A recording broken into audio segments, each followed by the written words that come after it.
할렐루야. 그동안 평안하셨습니까? 이렇게 부족한 종을 또 기억해 주시고 또 귀한 강단에 불러주셔서 감사합니다. 여러분의 또 기도와 또 사랑 덕분에 저는 안동에서 또 이렇게 건강한 모습으로 또 행복한 마음으로 또 목회를 하고 있습니다. 그동안 늘 염려해 주시고 또 기도해 주신 우리 모든 성도님들께 또 마음 깊이 감사를 드립니다. 제가 이제 부목사로 있을 때 이제 설교를 너무 빨리 해서 어느 집사님이 저에게 까발총 목사다라고 이렇게 별명을 붙여주셨는데요. 이제는 말이 더 빨라져서 기관총 목사가 되었다라는 그런 이야기도 있습니다. 하지만 오늘은 또 천천히 내 말씀을 나누도록 하겠습니다. 하나님께서 오늘 선포되는 말씀 한마디 한마디가 또 여러분의 마음과 삶에 은혜의 총알처럼 깊이 박히는 그러한 역사가 있기를 소망합니다. 제가 이제 신학교에 다닐 때의 일입니다. 신학교에서는 매일마다 이제 채플 예배를 드리는데요. 점심을 먹기 바로 직전에 드립니다. 보통은 교수님들이 이제 설교를 담당하시지만 가끔은 이제 교회 현장에서 목회하시는 우리 선배 목사님들이 오셔서 이제 귀한 말씀도 전해주시고 또 그날은 이제 후배들을 위해서 격려하기 위해서 이제 맛있는 그 점심도 사주십니다. 그래서 늘 배고픈 신학생들은 이제 그날을 손꼽아 이제 기다립니다.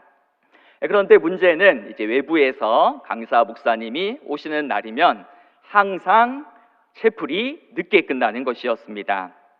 이 선배 목사 입장에서는 이제 후배들에게 얼마나 해줄 말이 많이 있겠습니까? 그러니까 자연스럽게 설교가 길어지고 채플이 늦게 끝나서 점심시간이 촉박해지고 또 이후에 오후에 수업 일정까지도 차질을 빚게 되었습니다. 이런 일들이 한두 번이 아니라 계속해서 반복되니까 학교에서 특단의 조치를 취했습니다.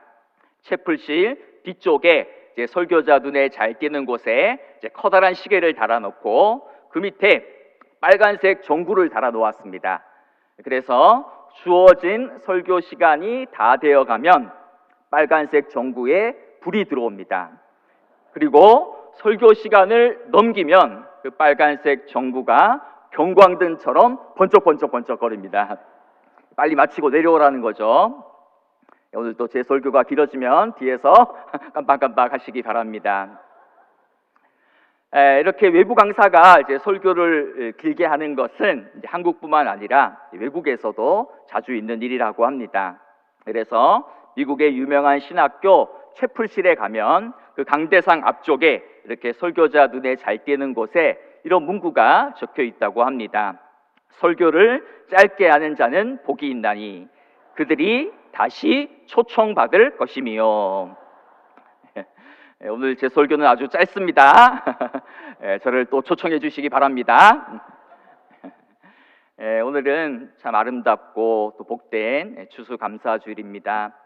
한 해 동안 변함없는 사랑으로 우리를 지키시고 또 때를 따라 먹이시고 입히시고 돌보아 주신 그 하나님의 은혜에 감사하는 마음으로 또 그 하나님의 은혜를 찬양하는 마음으로 이렇게 예배를 드리고 있습니다. 우리 아름다운 대구제일교회 예배당 또 이 강단에도 보니까 우리 안수 집사님들이 이렇게 정성껏 준비하고 또 마련한 감사의 곡식과 과일과 꽃들이 참 아름답고 또 향기로운 냄새를 발하고 있습니다. 여러분의 삶과 또 입술과 마음에도 이같이 아름답고 풍성한 감사의 고백이 넘쳐나고 있습니까? 올 한해를 돌아보며 여러분 삶의 가장 큰 감사의 제목은 무엇입니까? 이 감사에도 몇 가지 종류가 있는데 나는 지금 어떤 감사를 하고 있는지 한번 생각해보고 돌아보시기 바랍니다. 첫 번째는 조건부의 감사입니다. 하나님께서 만약 무엇을 해주신다면 나의 필요가 채워지거나 나의 소원이 응답되었을 때만 감사하는 것이죠. 즉 감사하는 조건이 있을 때만 감사하는 1차원적인 그러한 감사입니다. 두 번째는 이제 상대적인 감사입니다. 다른 사람과의 비교를 통해서 상대적인 만족을 느끼는 감사이죠. 예를 들어서 아파트 청력에 떨어져서 이제 속상했는데 우연히 길을 가다가 노숙하고 있는 사람을 보면서 그래도 나는 그나마 쉴 수 있는 집이 있구나 하는 생각이 들어서 감사하는 것이죠. 그런데 이러한 상대적인 감사는 비교 대상에 따라서 언제든지 그 감사가 이제 불평으로 바뀔 수도 있습니다. 아래를 내려다보면 감사할 것이 있지만 위를 올려다보면 불평과 원망이 저절로 나오는 것이지요. 셋째는 일상적인 감사입니다. 무언가 좋은 일이 있어서 대단하고 거창한 일이 있어서 감사하는 것이 아니라 내게 주어진 평범한 일상 속에 숨겨져 있는 하나님의 은혜를 발견하고 감사하는 것이지요. 여러분, 큰 수술을 받고 병상에 누워있는 환자의 가장 큰 소원이 무엇이겠습니까? 혼자 힘으로 걸어서 화장실에 가는 것이 그 사람의 가장 큰 소원입니다. 오늘 우리가 두 발로 걸어서 이렇게 예배당에 나올 수 있고, 또 아름다운 가을날이 되어서 형형색색의 또 단풍들이 아름답게 물들어가는 모습을 볼 수 있고, 또 아름다운 꽃의 향기를 맡을 수 있고, 말할 수 있고, 들을 수 있고, 입을 열어서 하나님을 찬송할 수 있는 것, 이것이 바로 일상의 기적이요, 일상의 신비입니다. 네 번째 감사는 섭리적 차원의 감사입니다. 지금 내 삶에 이해할 수 없는 고난이 찾아오고 내 삶에 설명할 수 없는 문제가 있다 할지라도 장차 하나님께서 이 모든 것을 합력하여 선으로 바꾸실 것을 믿고, 그럼에도 불구하고 그리 아니하실지라도 감사하는 것입니다. 여러분, 오늘 여러분의 감사는 어디에 머물러 있습니까? 우리는 1차원적인 조건부의 감사나 상대적인 감사를 뛰어넘어 일상적인 감사를 회복하고, 더 나아가서 섭리적 차원에서 내게 주어진 모든 일과 사건과 사람과 계절에 감사하는 삶을 살아야 됩니다. 그런데 이 모든 감사를 아우르는 더 높은 차원의 감사가 있습니다. 그 감사는 바로 존재론적 감사입니다. 즉, 하나님 한 분으로 인해 기뻐하고 즐거워하고 만족하는 감사입니다. 하박국 선지자의 유명한 고백이 떠오르지요. 비록 무화과 나무가 무성하지 못하며 포도나무에 열매가 없으며 감람나무에 소출이 없으며 밭에 먹을 것이 없으며 우리의 양이 없으며 외양간에 소가 없을지라도 나는 여호와로 말미암아 즐거워하며 나의 구원의 하나님으로 말미암아 기뻐하리로다 라는 고백입니다. 여러분, 이 고백은 지금 물질이 풍족해서 몸이 건강해서 농사가 잘 돼서 만사가 내 뜻대로 흘러가서 하는 감사가 아니지요. 하나님이 나에게 좋은 일을 주셨기 때문에 감사하는 것이 아니라 하나님의 존재 그 자체로 만족하고 기뻐하며 감사하는 것입니다. 여러분, 우리 인생의 가장 큰 감사의 제목이 무엇이겠습니까? 그것은 바로 나 같은 죄인 살리신 그 은혜 놀라워라는 고백입니다. 여러분, 나같이 부족하고 나같이 연약하고 나같이 죄 많은 사람이 하나님의 은혜로 구원을 받아서 이 자리에서 하나님을 예배하고 찬송할 수 있는 것, 그것이 바로 가장 큰 감사의 제목이다라는 것입니다. 그것이 바로 가장 큰 감사의 이유입니다. 여러분, 어느 사람이 감사의 이러한 차원을 이런 말로 설명하더라고요. 그러니까 감사, 그럼에도 감사, 그럴수록 감사, 그것까지 감사, 그분으로 감사. 무슨 말입니까? 여러분, 오늘 우리는 왜 감사하고 있습니까? 그러니까 감사하고 있습니까? 아니면 그럼에도 감사하고 있습니까? 아니면 그럴수록 감사하고 있습니까? 그것까지도 감사하고 있습니까? 아니면 그분으로 인해 하나님 한 분으로 인해 기뻐하며 범사에 감사하고 있습니까? 바라기는 우리 모두의 감사가 하나님 한 분으로 인한 감사, 존재론적 감사, 절대 감사, 그분으로 인한 감사의 삶을 살아가는 우리 모두가 되기를 소망합니다. 여러분, 오늘 우리가 읽은 로마서 12장은 그러므로라는 단어로 시작하죠. 그러므로 형제들아, 내가 하나님의 모든 자비하심으로 너희를 권하노니 너희 몸을 하나님이 기뻐하시는 거룩한 산 제물로 드리라 라고 명령합니다. 여기서 중요한 단어는 그러므로입니다. 그러므로라는 이 단어는 이 로마서의 전반부와 후반부를 연결하는 아주 중요한 접속사입니다. 사도 바울은 로마서의 전반부인 1장부터 11장을 통해서는 복음이 무엇인지를 진술합니다. 죄인을 의롭다 하시는 복음이 무엇인지, 또 우리가 받은 구원의 은혜가 얼마나 놀라운 것인지를 교리적인 언어로 설명하고 진술합니다. 그리고 바울은 이 놀라운 하나님의 구원의 은혜와 사랑을 단 한마디로 요약해서 하나님의 모든 자비하심이다 라고 표현을 합니다. 그리고 로마서 후반부인 12장부터는 이 하나님의 자비하심을 경험한 사람들이 일상에서 어떻게 그 은혜에 합당한 삶을 살아야 되는지를 윤리적인 차원에서 실천적인 차원에서 설명하고 있는 것이지요. 쉽게 말해서 이런 이야기입니다. 여러분, 우리 모두는 하나님의 놀라운 사랑과 구원의 은혜를 받았습니다. 그러므로 그 은혜에 합당한 삶을 살아야 됩니다. 여러분, 우리 모두는 하나님의 자비하심을 경험한 사람입니다. 그러므로 하나님의 자비하심을 경험한 사람은 자기의 몸을 살아있는 제물로 하나님께 드려야 합니다 라고 말하는 것이죠. 여러분, 여기서 몸을 드린다라는 것이 바로 헌신입니다. 여러분, 오늘 우리 안수 집사님들이 또 헌신을 또 결단하면서 또 이렇게 예배를 드리고 있습니다. 여러분, 누가 헌신할 수 있습니까? 이 헌신이라는 것은 누가 시켜서 억지로 강제로 할 수 있는 것이 아닙니다. 누가 헌신할 수 있습니까?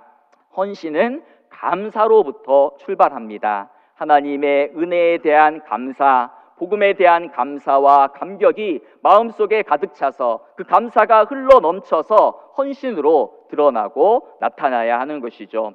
그래서 감사의 깊이만큼 헌신의 깊이가 결정되는 것입니다. 하나님의 은혜의 너비를 경험한 만큼 헌신할 수 있습니다. 하나님의 사랑의 높이를 경험한 만큼 헌신할 수 있는 것입니다.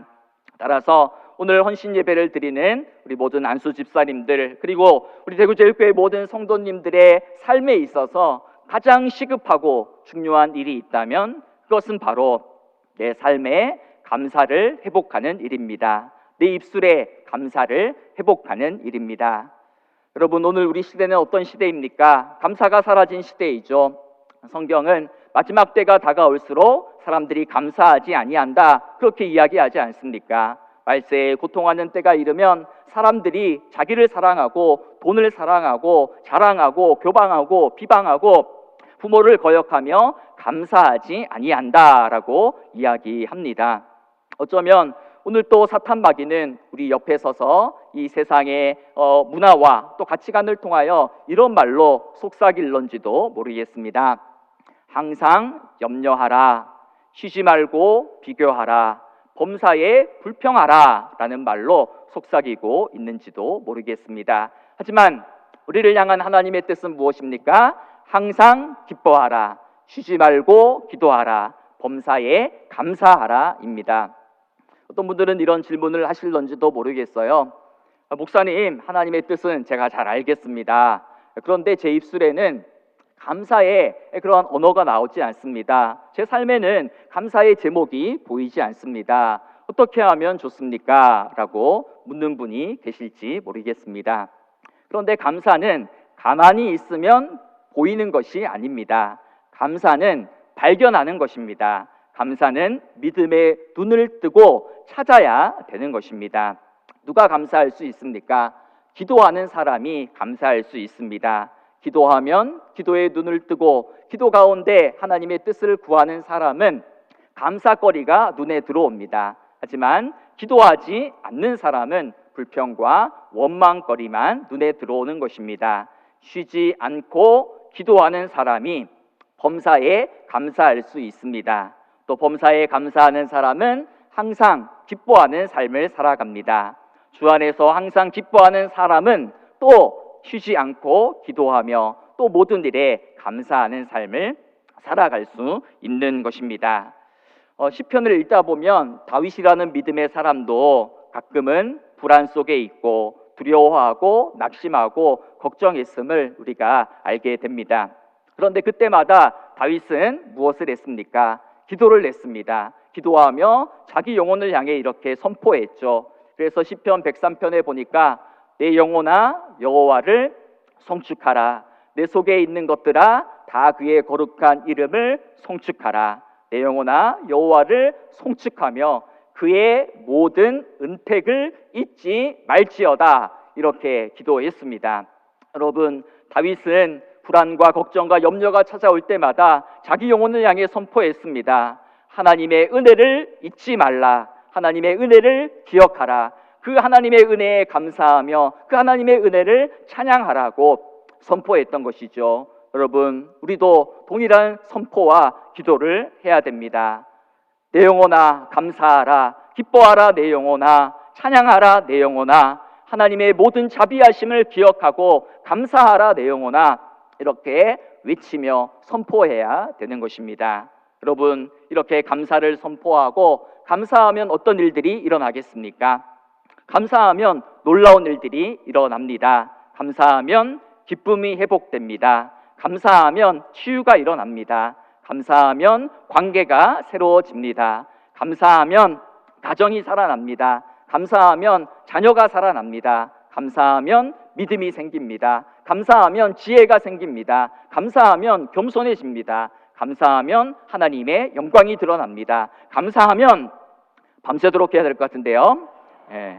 감사하면 계속해서 감사할 일들이 생겨납니다. 작은 일에 감사하면 큰 감사가 따라옵니다. 여러분, 감사하면 교회가 부흥합니다. 감사하면 사명이 보입니다. 감사하면 헌신이 흘러 넘치게 되는 것입니다. 여러분, 오늘 헌신하는 우리 모든 안수 집사님들 그리고 우리 대구제일교회 모든 성도님들의 삶과 입술에 이러한 감사가 날마다 풍성하게 넘쳐나기를 소망합니다.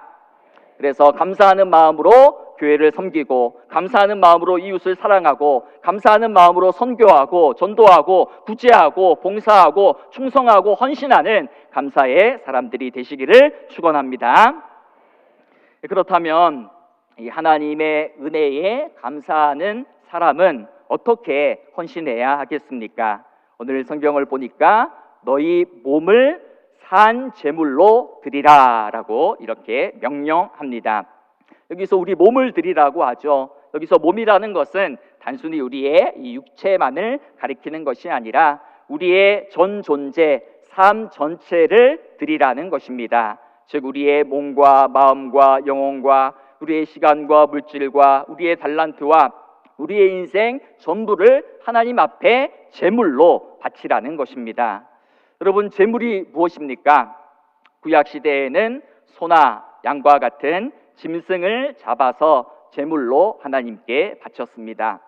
하지만 신약시대에는 예수님께서 십자가에서 친히 화목 제물이 되심으로 영원한 속죄, 구원을 이루셨지요. 그래서 오늘 더 이상 우리는 짐승을 제물로 삼아서 드리지 않아도 됩니다. 그런데 오늘 사도 바울은 역설적으로 이제 너희가 드릴 제물은 짐승의 제물이 아니고 너희의 몸을 살아있는 제물로 산 제물로 드리라 라고 이렇게 명령하고 있습니다.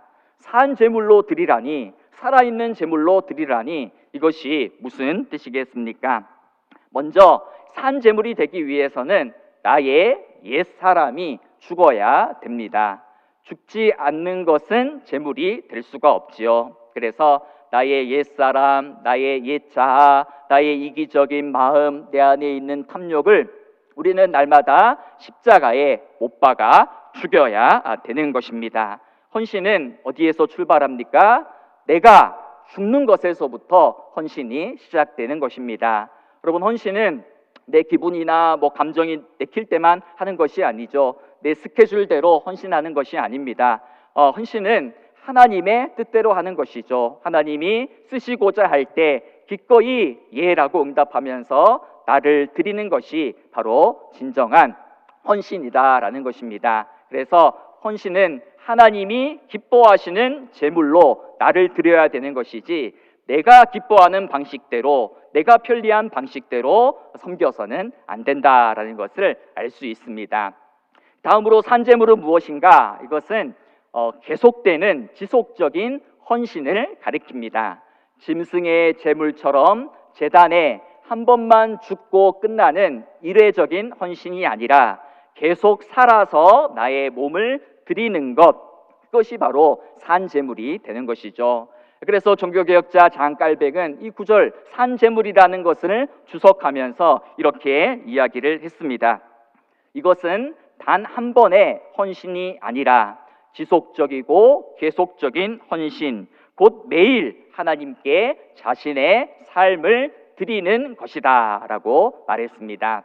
여러분, 그렇습니다. 우리의 헌신은 단 한 번의 결단이나 단 하루의 이벤트가 아닙니다. 매일매일의 일상에서 나의 몸과 삶을 계속해서 지속적으로 하나님 앞에 드려야 되는 것입니다. 여러분, 여러분의 몸은, 우리의 몸은 누구의 것입니까? 나의 것이 아니죠. 우리의 몸은 예수 그리스도께서 자신의 전부, 자신의 생명, 자신의 모든 피를 쏟으셔서 직접 자신의 몸으로 친히 사신 그 몸이 우리의 몸이고 바로 성령이 거하시는 전입니다. 따라서 우리는 우리의 몸을 내 뜻대로, 내 마음대로 사용해서는 안 되죠. 나의 모든 몸과 마음과 삶이 온전히 하나님의 뜻대로 쓰여지는 것, 하나님의 뜻에 순종함으로 날마다 나를 하나님께 내어드리는 것, 그것이 바로 산 제물로 우리를 하나님 앞에 올려드리는 것이고, 그것이 바로 영적 예배, 우리가 드릴 영적 예배, 우리가 드릴 바르고 이성적이고 합당한 예배다라고 이야기하는 것입니다. 여러분, 예배가 무엇입니까? 예배는 일주일에 한 번 예배당 안에서만 드리는 것이 예배의 전부가 아니죠. 진정한 예배는 축도 후에 예배당 문을 열고 나서는 순간부터 시작된다라는 말이 있지 않습니까?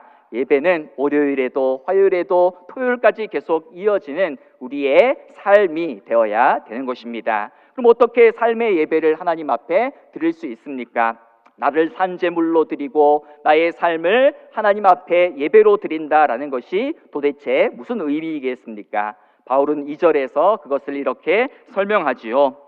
너희는 이 세대를 본받지 말고 오직 마음을 새롭게 함으로 변화를 받아 하나님의 선하시고 기뻐하시고 온전하신 뜻이 무엇인지 분별하도록 하라라고 이렇게 이야기합니다.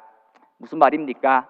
이 시대의 문화나 이 시대의 가치관을 따라서 살지 말고 복음과 말씀으로 새로워지고 변화된 삶을 살라는 것입니다. 그리고 그 변화된 삶, 새로워진 삶, 하나님의 은혜를 아는 삶, 하나님의 자비하심을 경험한 사람은 하나님의 선하시고 기뻐하시고 온전하신 뜻을 쫓아서 날마다 자신을 살아있는 제물로 하나님 앞에 드리며 살아야 된다라는 것이 바로 오늘 말씀의 이야기입니다. 즉, 우리의 예배라는 것은 이 예배당 안에서만 이루어지는 것이 아니고 우리의 삶의 자리에서, 일상의 자리에서 나를 하나님께 내어드리고 하나님 뜻대로 살아가는 것, 그것이 바로 우리의 모든 삶의 예배, 일상의 예배가 된다라는 이야기입니다. 여러분, 오늘 우리 시대 사람들은 감사하지도 않지만 헌신하지도 않지요. 그래서 감사보다는 불평을 많이 하고 또 헌신보다는 편리한 것만 좋아하고 대접받고 섬김받는 것만 좋아하고 말석에 앉는 것보다 상석에 앉는 것을 좋아합니다. 하지만 하나님의 모든 자비하심을 경험한 우리들은 다르게 살아야 되죠. 나의 이름이 아니라 하나님의 이름이 드러나기를, 나의 이름이 빛나기 위해서가 아니라 오직 하나님의 이름만 높임받고 거룩하게 되고 빛나시기를 원하는 마음으로 교회를 섬겨야 되는 것입니다. 이름도 없이 빛도 없이 교회를, 주님을 섬겨야 되는 것입니다. 누구보다 많은 수고와 고생을 한 후에도 누군가 나를 칭찬하려고 하면 손을 가로저어야 되죠? 아닙니다.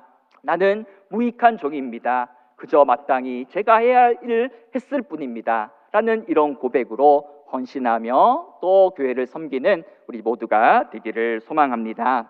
여러분, 오늘 이 감사주의를 보내면서 여러분의 입술에 이런 기도가 나왔으면 좋겠습니다. 주님, 저의 삶에는 참 부족한 것이 많이 있습니다. 물질도 부족하고 건강도 좋지 않고 무엇 하나 내 뜻대로 되는 일도 없고 또 자주 낙심하고 절망하고 두려움 속에 살아갑니다. 그럼에도 불구하고 나는 감사를 선택하기를 원합니다. 하나님 한 분만으로 만족하겠습니다. 하나님 한 분만으로 충분합니다. 내 평생 어린 양 예수 그리스도 그 하나로 충분합니다. 나의 가장 큰 감사의 제목은 바로 하나님 당신이십니다. 하나님 당신이 나의 가장 큰 기쁨이요 소망이요 나의 모든 것 되십니다.